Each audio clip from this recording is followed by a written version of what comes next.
Arsenal fought for their lives in the match that ended level or installment at Emirates 2-2 with Fulham. Another London derby that Arsenal failed to win this season. Remember last season, Arsenal won all the London derbies. Arsenal beat Fulham by 3-0 away from home. And at Emirates, Arsenal won it by 2-1. But this time round, it failed to be a 2-1 win over Fulham because Paulinho came in through and leveled into the dying minutes of the second half. So welcome to Rokani Media Football. How are you guys and where are you watching us from? I go by the names of Rokani David. Smash the like button, comment and share. If you're totally watching us for the very first time, endeavor to subscribe to this channel so as not to miss out on stories that we do upload in here on a daily. Now, when you look at this guy known as Marco, is it Marco Su, the manager of Fulham? You know, he was here at the Emirates last season and he saw himself gifted the first goal through Mitrovic. Magalhaes made a very huge blunder. Mitrovic buried it home. Then Arsenal fought back through Martin Odegaard, leveling the game, and Gabriel Magalhaes got Arsenal the winner around the 86th minute of the game. And this time round, it had taken the same scenario because Bukayo Saka gifted Pereira Andreas into the first minute of the game, and he made it count in the goal of Arsenal. Then Arsenal leveled through Bukayo Saka penalty after Fabio Vieira was brought down, and obviously Eddie Nketiah comes in through and really gives Arsenal a lead. But Arsenal couldn't capitalize on that lead and keep it tight at the back, and they really conceded a second goal. So let's go into the player ratings and see how these players of Arsenal really performed. Aaron Ramsdale, for the 2 goals that Arsenal conceded, can you blame him on any of those goals? The first one, he's not to blame. The second one, the way they late Paulinho gets that free hit into the 18-yard box area of Arsenal is really so much annoying. And if I told you an Arsenal fan, there is no way you're going to go obviously and really deny giving this goalkeeper, to me, a 6.5 out of 10 because he did all what he had to do in that game, but the defense let him down. Bukayo Saka, the defense let him down and couldn't keep a clean sheet. And for the second game in a row at the Emirates, Arsenal have failed to keep a clean sheet. They only kept 1 clean sheet away from home as they played against Crystal Palace. So Aaron Ramsdale, 6.5 for me. Thomas Partey. I've not gone ahead to buy any idea this season of playing Thomas Partey as a right back. That is it. I feel that he offers more to Arsenal when he's being played in the midfield. But because the manager wants to be a tinkerman and obviously find means of obviously occupying Rice, Kai Havertz in the team, then he's going in for Thomas Partey to be played onto the right back. That is a very bad decision. And if at all, he goes ahead to bring up that stature of play as Man United takes on Arsenal next Sunday. Guys, we might see Rashford tear Thomas Partey apart. That is it. So for Thomas Partey, I'm going to go for 6 out of 10. That is it. We go to Jakub Kiwior. Obviously, he started as a left back of Arsenal in that game. I think he was not all that exposed, but I think he's better as a left-sided centre back than a left back of Arsenal. And he played what he had to play, and I'm giving him a 6 out of 10 for me. Then William Saliba, 7 out of 10 for me. He really put in the display that we anticipate from him. To me, he's one of the most decent centre backs we've seen in the league so far. He's starting from where he ended last season and he's putting in a shift after shift, closing in Jimenez into that final third of the pitch. It was really something great. Ben White, 6 out of 10 for me. That is it. That's what I had to give him.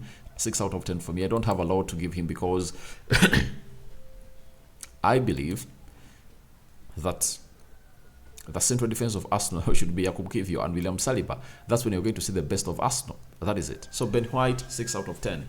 Now, Declan Rice, giving him a 7 out of 10 for me. He had some good game again yesterday, and he put in the performances that was really required until the manager took him off, because he wanted to see this game of football going where it really required to be. And that's why he brought in Jorginho. And I tell you that each and every time you really bring in Jorginho, those line-breaking passes are really great. And Arsenal have a very good display and their transitions are always very handsome and beautiful because of the composure that Jorginho brings to the game. So I'm giving Declan Rice a 7 out of 10 for me. And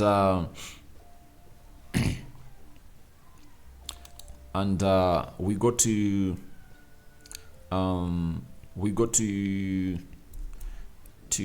Martin Odegaard. He had a very brilliant display, and he did what he had to do as the captain, scored the first goal, but Kai Havertz, the assist provider, was offside, and that couldn't obviously go well into the VAR rules and regulations, and it was ruled out. But he had a very brilliant display. There is a shot he directed at goal, but it was way off far, and he did what he had to do. And the 84th minute was taken off, and Jorginho was brought to the field of play. Then the midfield three. Who else played the midfield three of Arsenal? I think it was Kai Havertz.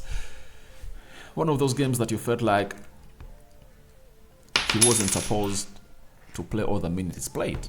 That is Kai Havertz, because Kai Havertz was taken off in the 56th minute. I think after the first 45 minutes, Kai Havertz was supposed to be taken off the field of play because he never really had a very decent game on the day. That is Kai Havertz, and I'm giving him a 6 out of 10 for the day. That is Kai Havertz for you. We go to the front three of Arsenal. Bukayo Saka.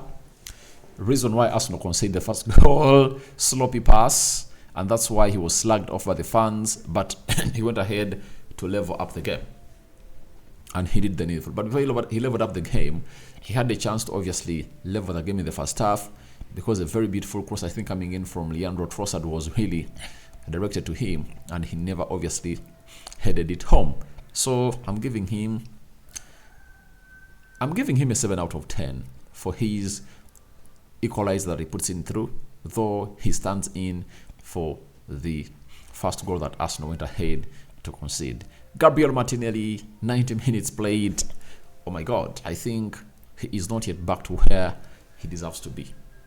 That's why I've called in for several times that I would prefer Leandro Trossard to start as a left attacking midfielder of Arsenal and see how everything is going to go on and really pan out. But Martinelli, 6 out of 10 for me into that entire fixture, because he never had a lot to do on the day. Leandro Trossard leading the line.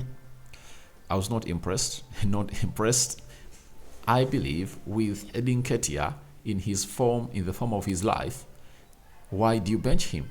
Give him a reason. Give him a benefit of doubt to start, to come in through and obviously get you those goals, because as shown you that he's scoring in those goals. Even if he came on through onto the 46th minute for Leandro Trossard, you saw to it that he obviously buried the ball at the back to give Arsenal a lead. Was it the 70th? What was the minute? He gave Arsenal the lead in the 72nd minute. That is Nketiah for you. He really had a brilliant job to do, and I'm giving Nketiah, I'm giving him a 7.5 out of 10. Then Alexander Zinchenko, 6.5 out of 10, responsible for that corner kick that comes in through for Arsenal to concede the second goal. He would have gone ahead to do better, but you don't select him a lot because he's coming in from injury, and you know that he can do better than that.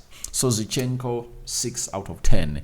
Fabio Vieira for me, he was the crown in the jewel of the night. He gave Arsenal a different flavor altogether. Attacking options, he was all over the pitch, putting into assists into that beautiful game of football. Just gets this guy into the ilk of earning an 8 out of 10 for me. Fabio Vieira, I've always known that there is something special for this guy. He's talented, and no one comes next to him. You know, he really played very well. He showed us, by the way, the potential and what his attributes can be into this Arsenal season. And I think having spent the first full season in the Premier League, I think he's going to hate to get used to the league. And Mikel Arteta came out and obviously hailed him because he never had a minute before in the previous 2 games that Arsenal played. But getting him on the field of play in the 56th minute and doing what he had to do on the field of play, that was really marvelous coming in from this guy known as Fabio Vieira. And he really had a very beautiful display, costing Fulham a penalty and putting in an assist for Eddie Nketiah. That is it. So that is it for Fabio Vieira. 8 out of 10. Jorginho, 6.5 out of 10 for me. He really had what to do on the beautiful game of play, and he did his job very, very well. That is Jorginho for you, and he went in through and gave Arsenal life in the midfield. Declan Rice, Gabriel Jesus, I think the minutes had to prove himself were really little, but obviously we expect that's going to do more and more and more. But the biggest thing is welcome back from injury, and I'm giving him a 6 out of 10 on the day. That is Gabriel Jesus for you to that fixture. We go to the manager, Mikel Arteta. I'm giving him a 6 out of 10. Do you know why? You don't do that. You don't do that. You know, to me, I think if I told you Mikel Arteta, the best thing for you to do is to make what we call a starting strong 11. The way he tinkers with the team is really ugly, and I think it's one of the reasons that is really costing Arsenal. You know, that game of Fulham, there was no need not to start Eddie Nketiah. You know, if he wanted to start Leandro Trossard, Martinelli would have been the best candidate to be benched. He deserved to be benched because he has not been performing well. That is it. So you bench Martinelli, you bring on Trossard to start on the left forward of the pitch.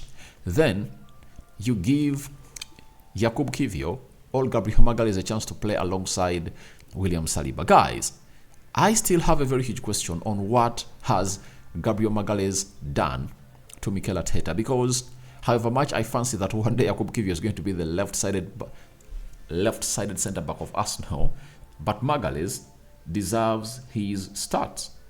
He deserves his start. That is it.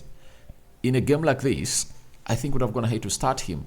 All else, start Jakub Kiwior on the left side of the central defense and play. Because I never had Tomiyasu, who I understand, and maybe getting Zinchenko. You know, maybe Zinchenko is not at 100% match fit, but you at least try to fix Gabriel Magalhaes into the mix. When you look at the midfield, I understand what he's trying to build, but it's not yet ready. And if at all he comes in through with that system against Man United, he's really going to see himself through. So I'm giving him a 6 out of 10 because he was average, and the way he's tinkering with the team is not going to help him build chemistry. He first has to get his first starting 11, and they use the first 10 games of the season to get into motion. Now, when the Champions League really comes in through, then you can start tinkering, because sometimes you can play 2 games a week. My man of the match is Fabio Vieira. That is it. Fabio Vieira is my man of the match. So, your man of the match suggestions are welcome in the comment section below. Rokani David remains my name. I sign out for now. See you later. And I cover you all in the precious blood of Jesus Christ. May the living to God bless you abundantly. Rokani David remains my name. I sign out for now. See you later. To my Muslim viewers and subscribers, Barak Lau Fikum. Those going to church, may God bless the footsteps you want to to make for him and fulfill all your endeavors. Ciao, ciao.